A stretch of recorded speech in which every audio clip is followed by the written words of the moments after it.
रात रात भर जागकर पढ़ना शुरू कर दो, क्योंकि किस्मत के सितारे तभी चमकेंगे जब आपकी नींद अधूरी होगी friends. Hello everyone, good morning. कैसे हैं आप सब और आप सबकी स्टडी कैसी चल रही है? आई होप आप सबकी स्टडी बहुत अच्छी चल रही होगी फ्रेंड्स। और आज एक वीडियो बना रही हूँ, how to get good marks means 115 marks in TGT 2022। और इसका प्रूफ है मेरे पास। मैं आप सब लोगों को विद प्रूफ दिखाना चाहती हूँ कि कैसे एक पर्टिकुलर स्ट्रेटजी को फॉलो करने के बाद हम अच्छे मार्क्स गेन कर सकते हैं किसी भी एग्ज़ाम में। और मैंने गेन किए भी हैं फ्रेंड्स। आप सब लोगों को याद होगा कि पिछले साल 2021 में जूनियर एडिट का एग्ज़ाम हुआ था, जो कि सब्जेक्ट वाइज हुआ था, और उसमें GS का भी एक पोर्शन था, और जो कि 17 अक्टूबर 2021 को कंडक्ट किया गया था फ्रेंड्स। और सबके लिए अलग अलग था, सबकी लैंग्वेजेस अलग अलग थी, सब्जेक्ट सबके अलग थे, बट मैं उसमें अपीयर हुई थी और मैंने इंग्लिश से उस एग्ज़ाम को दिया था फ्रेंड्स। मैंने अपनी स्ट्रेटजी उस टाइम भी फॉलो की थी, शेयर की थी आप सब लोगों के साथ। और यहाँ से आप सब लोगों को सिलेबस भी शो किया था और किस तरीके से मैं उसको फॉलो करती हूँ वो भी मैंने आप सब लोगों के साथ शो किया था। तो उसमें मुझे 115 मार्क्स मिले थे आउट ऑफ 150। 150 में से 115 नंबर मिले थे फ्रेंड्स। उसमें सब्जेक्ट्स क्या क्या थे? इंग्लिश प्लस GS, उसमें GS भी था फ्रेंड्स। और आप लोग मान सकते हैं कि GS का भी एक बहुत अच्छा रोल रहता है किसी भी एग्ज़ाम में अच्छे मार्क्स लाने के लिए, लेकिन जो सब्जेक्ट की नॉलेज होती है वो बहुत ज़रूरी होती है, और बिना सब्जेक्ट की नॉलेज के हम किसी भी एग्ज़ाम को कवर या क्लियर नहीं कर सकते। ये तो सब मानते होंगे फ्रेंड्स। और उसमें मुझे 115 मार्क्स मिले थे, 115 नंबर मिले थे। तो वो किस लिए मिले थे? क्योंकि एक पर्टिकुलर स्ट्रेटजी को मैंने फॉलो किया था इंग्लिश को प्रिपेयर करने के लिए, ग्रामर और लिटरेचर जो उसमें आया था उसको प्रिपेयर करने के लिए। मैं ये भी बात मानती हूँ कि एग्ज़ाम का जो लेवल होता है उस पर भी डिपेंड करता है कि एग्ज़ाम का लेवल क्या रहता है, क्वेश्चंस किस लेवल के होते हैं, तो उस पर डिपेंड करता है कि आपके मार्क्स कितने आएंगे। लेकिन अगर हम मान के चलें कि मीडियम लेवल रहेगा हमारे एग्ज़ाम का, UP TGT का, तो 115 नंबर लाना इतना टफ़ नहीं है फ्रेंड्स। और अगर हम माने कि 125 में से 115 नहीं तो 110 तो हम ला ही सकते हैं फ्रेंड्स। 115 अगर नहीं मानेंगे तो 110 हम नंबर ला सकते हैं। लेकिन कैसे ला सकते हैं और कैसे उस स्ट्रेटजी को फॉलो कर सकते हैं, और मैं ये प्रूफ भी आप लोगों को दिखाऊंगी कि मेरे 115 नंबर आए हुए हैं एग्जैक्टली UP के जो जूनियर एडिट का जो एग्ज़ाम हुआ था। मैं यहाँ पर एक स्क्रीनशॉट लगा दूँगी अपने जो रिज़ल्ट है उसका, आप सब देख लेना कि उसमें मुझे 115 नंबर मिले हैं या नहीं मिले हैं। और उस टाइम भी मैंने आप सब लोगों के साथ शेयर किया था कि मैं एक फ़ाइल बना कर रखती हूँ जिसमें कि सिलेबस मेंशन रहते हैं, जो भी एग्ज़ाम मुझे देने होते हैं या जो फॉर्म में फ़िल करके रखती हूँ। तो जैसे देखेंगे TGT PGT और नेट के लिए मैंने एग्ज़ाम यहाँ पर सिलेबस यहाँ पर लिखा हुआ है। इनको फॉलो भी करती हूँ, मार्क करती रहती हूँ साथ साथ कि किसका रिवीजन रह रहा है और किसका क्या करना है। तो ये देख लेंगे, ये PGT के लिए है। उस टाइम मैंने PGT का भी फॉर्म फिल किया हुआ था, ये इसके लिए था।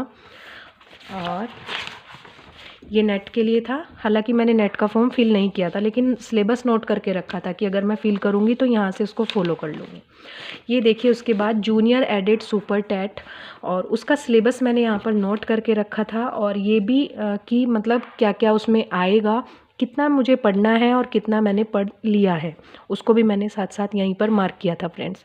तो ये देखिए, ये GS था उसमें जितना भी था, और ये क्या क्या है, जनरल अवेयरनेस में क्या क्या है। और इंग्लिश का सिलेबस क्या था friends? History of English literature, language, grammar, इसमें ग्रामर भी था, अनसीन पैसेजेस थे, writers with general introduction and there works. तो राइटर्स मुझे वहाँ पर इन्होंने ओपन करके नहीं दिया था कि कौन से राइटर्स यहाँ पर आएंगे, लेकिन मैंने एक जनरल आइडिया लगाया था कि राइटर्स जो TGT और PGT में पूछे जाते हैं केवल वही राइटर्स आएंगे, इससे ज़्यादा नहीं आएंगे। तो मैंने TGT और PGT के राइटर्स पर फोकस किया था, क्योंकि उस टाइम अगस्त 2021 में TGT PGT का एग्ज़ाम भी हुआ था।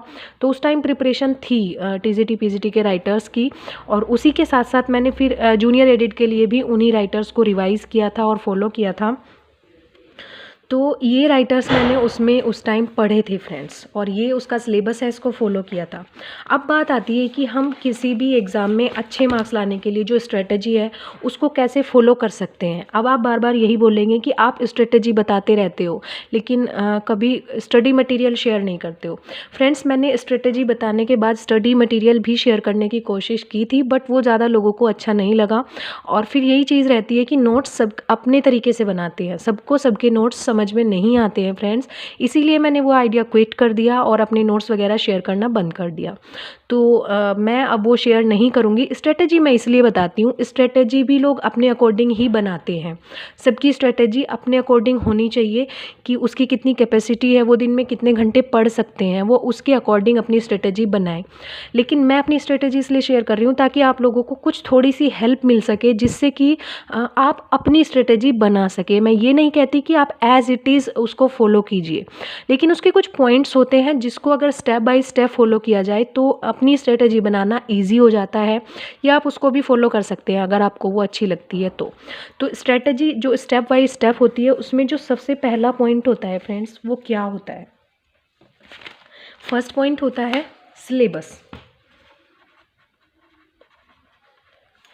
किसी भी एग्ज़ाम की तैयारी शुरू करने के लिए हमें सिलेबस की ज़रूरत पड़ती है, और हमें ये पता चलता है कि हमें क्या पढ़ना है, कितना पढ़ना है और क्या पढ़ना है। तो वो टॉपिक्स, वो सिलेबस हमारे पास नोट होने चाहिए फ्रेंड्स। मोस्टली हम सोचते हैं कि फ़ोन में है, हम उसमें से टॉपिक्स देख सकते हैं, लेकिन नहीं। एक पेज है, 10 मिनट लगेंगे उतारने में, आप एक पेज पर उसको नोट कर लीजिए। फिर आपको उसको मार्क भी करना रहता है कि पार्ट्स ऑफ स्पीच में कितने जो वो हैं आपको पढ़ने हैं और क्या क्या आपको करना है।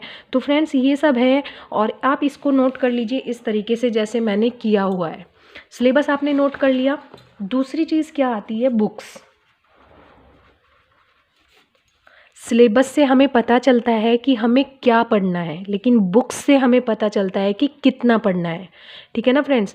एक ऐसी बुक जो कि बहुत अच्छे तरीके से मेंटेन्ड हो और जो बिल्कुल सिलेबस को फॉलो करती हो, एग्ज़ाम ओरिएंटेड मैटर हो उसमें, तो बहुत ही बेटर रहता है प्रिपरेशन करने के लिए। तो टीजीटी की प्रिपरेशन के लिए अगर मैं कहूँ तो लिटरेचर के लिए बेस्ट बुक है एस.के. अरोरा। आप एस.के. अरोरा ले सकते हैं। बहुत से लोग डॉक्टर रंजीत सिंह को फॉलो कर सकते हैं, आप उसको भी ले सकते हैं। दोनों बुक सेम ही है, मुझे नहीं पता कि इनमें क्या डिफरेंस है, क्योंकि मेरे पास एस.के. अरोरा है और मुझे वही बेस्ट भी लगती है फ्रेंड्स। मुझे वही बेस्ट भी लगती है, तो मैं उसी को रिकमेंड करूँगी, क्योंकि मैंने जो पढ़ी है मैं उसी को ही आप लोगों को बता सकती हूँ। तो आप एस.के. अरोरा ले लीजिए। और ग्रामर के लिए आप ल्यूसेंट ले सकते हैं। ल्यूसेंट मैं इसलिए बोलती हूँ क्योंकि वो बाइलिंगुअल है, उसमें हिंदी और इंग्लिश दोनों साथ साथ दिया हुआ है, बहुत अच्छी एक्सप्लेनेशन है, और जो सिनोनिम्स, एंटोनिम्स या वन वर्ड सब्स्टिट्यूशन है उनको भी हिंदी में करके दिया गया है, तो वो हमारे लिए इजी रह जाता है। वो कैब भी उसमें बहुत अच्छी है फ्रेंड्स। और बाकी वो कैब के लिए जो बुक है वो एस.पी. बख्शी बेस्ट है। तो वो कैब के लिए आप एस.पी. बख्शी ले सकते हैं, आपके पास होगी। और जिनका ग्रामर बिल्कुल ही ज़ीरो है, बिल्कुल अच्छा नहीं है, वो न्यू स्टाइल करके एक बुक आती है 10th क्लास की और 12th की भी, तो आप वो ले सकते हैं। वो भी बहुत अच्छी बुक होती है और बहुत ही इजी लैंग्वेज में उसमें समझाया जाता है फ्रेंड्स। तो ये 2 पॉइंट हो गए थे कि हम सबसे पहले देख लेंगे सिलेबस, हमारा सिलेबस क्या है जो कि हम इस तरीके से नोट कर सकते हैं। उसके बाद का जो पॉइंट आता है बुक्स, हम अपनी बुक्स कलेक्ट कर लेंगे कि कौन सी बुक हमें पढ़नी है। उसके बाद का जो पॉइंट आता है वो आता है टाइम मैनेजमेंट। टाइम मैनेजमेंट में हमें क्या करना है? सिलेबस से हमें पता चलता है कि हमें क्या पढ़ना है, बुक्स से हमें पता चलता है कि कितना पढ़ना है, और टाइम मैनेजमेंट से हमें पता चलता है कि हम किस टॉपिक को कितना समय दे सकते हैं, हमारे पास कितना समय है। जैसे कि हम हाउसवाइफ्स हैं, मोस्टली मेरी वीडियोस हाउसवाइफ्स ही देखती हैं, और बाकी स्टूडेंट्स भी, बाकी जो एस्पिरेंट होंगे वो भी देखते होंगे। तो टाइम अपने अकॉर्डिंग मैनेज कर सकते हैं फ्रेंड्स। बहुत से लोग प्राइवेट स्कूल्स में टीचिंग भी करते हैं, तो वो स्कूल भी जाते हैं, तो वो अपना टाइम मैनेज कर सकते हैं। 3 to 4 आवर्स निकाल सकते हैं, इजीली निकाल सकते हैं। जो हाउसवाइफ्स होती हैं वो भी निकाल सकती हैं, इतना टाइम सभी निकाल सकते हैं फ्रेंड्स। 24 आवर्स में से 3 to 4 आवर्स निकालना इतना टफ नहीं है, लेकिन मैं रिकमेंड करूँगी कि 5 to 6 आवर्स हमें अब पढ़ना चाहिए। 5 to 6 आवर्स हमें पढ़ना चाहिए, क्योंकि 2 महीने बचे हैं, हो सकता है एग्ज़ाम जनवरी में हो, तो हमें अपनी पूरी बहुत अच्छे से तैयारी करनी है, तो हम अपने टाइम को उसी तरीके से मैनेज करेंगे फ्रेंड्स। तो सिलेबस हो गया, बुक्स हो गया, टाइम मैनेजमेंट हो गया कि टाइम को कैसे मैनेज करेंगे और कितना पढ़ेंगे। उसके बाद 4th पॉइंट आता है हमारा प्रैक्टिस। जो भी हमने यहाँ पर पढ़ा है, ये टाइम मैनेज किया है, इनमें हमने जो जो भी पढ़ा है उसका रिवीजन बहुत ज़रूरी है फ्रेंड्स। अगर हम रिवीजन नहीं करेंगे तो हमारा जो पढ़ा हुआ है वो बेकार हो जाएगा, हम उसको बिल्कुल भी रिकवर नहीं कर पाएंगे, क्योंकि एक बार पढ़ा हुआ बिल्कुल भी हम क्लियर नहीं होता है, हमें उसको एक से ज़्यादा बार पढ़ना होता है और कवर करना होता है फ्रेंड्स। तो 4th पॉइंट जो प्रैक्टिस है, रिवीजन है, इसमें हम क्या कर सकते हैं, प्रीवियस ईयर क्वेश्चन सॉल्व कर सकते हैं, जिससे कि हमें आइडिया हो जाए कि हमें क्या क्या पढ़ना है, मीन्स किस तरीके से क्वेश्चंस पूछे जाते हैं। और दूसरा आता है प्रैक्टिस सेट। प्रैक्टिस सेट से हमें पता चलता है कि हम कहाँ पर गलती कर रहे हैं, कितने क्वेश्चन हमारे गलत हो रहे हैं फ्रेंड्स। तो ये सब चीज़ें हैं, इन चीज़ों को फॉलो करके हम क्या कर सकते हैं, एक अच्छा स्कोर ला सकते हैं फ्रेंड्स। जैसे कि जूनियर एडिट में मैंने लाया भी है 115, एक अच्छा स्कोर है, और उसको छोड़ देते हैं, आगे उसमें क्या होने वाला है कुछ पता नहीं है अभी। लेकिन यूपी टीजीटी के लिए हम फोकस कर रहे हैं, तो हम यूपी टीजीटी पर ही फोकस करेंगे। और 110 मार्क्स की स्ट्रेटेजी, 110 नंबर कम से कम आ जाएं, इसकी स्ट्रेटेजी अपनाकर बनाकर बहुत अच्छे तरीके से हम कर सकते हैं, और बिल्कुल कर सकते हैं। इतने मार्क्स आसानी से आ जाएंगे अगर हम 5 से 6 घंटे पढ़कर, अच्छी बुक्स हमारे पास हों, सिलेबस को फॉलो करें और प्रैक्टिस करें, रिवीजन करें, प्रीवियस ईयर क्वेश्चंस को फॉलो करें और प्रैक्टिस सेट दें। और प्रैक्टिस सेट हमेशा एग्ज़ाम के तरीके से हमें सॉल्व करना है, ताकि बाद में उसको एनालिसिस करने के बाद हमें पता चले कि हमारे जो मार्क्स हैं वो कहाँ कम पड़ रहे हैं, कौन सा टॉपिक हमें ज़्यादा परेशान कर रहा है, हमारी कमी कहाँ है, उस कमी को हम ढूंढ पाएँ और एक एनालिसिस हम बना पाएँ कि कहाँ पर कमी है, और फिर उस कमी को दूर करने के लिए हम वापस उसी टॉपिक पर काम कर पाएँ। ठीक है ना फ्रेंड्स। तो ये थी मेरी स्ट्रेटजी 115 नंबर लाने की, और टीजीटी में हम ट्राई करेंगे 110 से ज़्यादा नंबर लाने की कोशिश ही कर सकते हैं फ्रेंड। बाकी डिफरेंट जो लेवल्स होते हैं एग्ज़ाम के लेवल पर डिपेंड करता है। इजी लेवल आ जाता है तो अच्छे मार्क्स हम गेन कर लेते हैं, उसी तरीके से मेरिट हाई चली जाती है। और मॉडरेट अगर लेवल आता है तो भी हम कुछ अच्छे मार्क्स गेन कर सकते हैं फ्रेंड्स। तो उम्मीद नहीं छोड़नी चाहिए, आशा यही है कि अच्छा ही लेवल आएगा, मॉडरेट लेवल तो आएगा ही, इजी तो नहीं मान सकते। और मॉडरेट लेवल के लिए हमें प्रिपरेशन करनी है, और हमें अपनी पूरी प्रिपरेशन करनी है, हमें अपना 100% देना है। बाकी डिपेंड करता है कि एग्ज़ाम का लेवल कैसा होगा और उसके ऊपर कितने मार्क्स पर वहाँ पर मेरिट लगेगी फ्रेंड्स। तो चलिए, आज की वीडियो में इतना ही। ये स्ट्रेटजी है, मैंने आप सब के साथ शेयर की है फ्रेंड्स। आप सब बताइएगा कि ये स्ट्रेटजी आप लोगों को कैसी लगी। और लास्ट में बस एक ही चीज़ कहना चाहूँगी कि डेडिकेशन हमारी 100% होनी चाहिए, तो मार्क्स भी 100% हम अच्छे लाकर ही रहेंगे।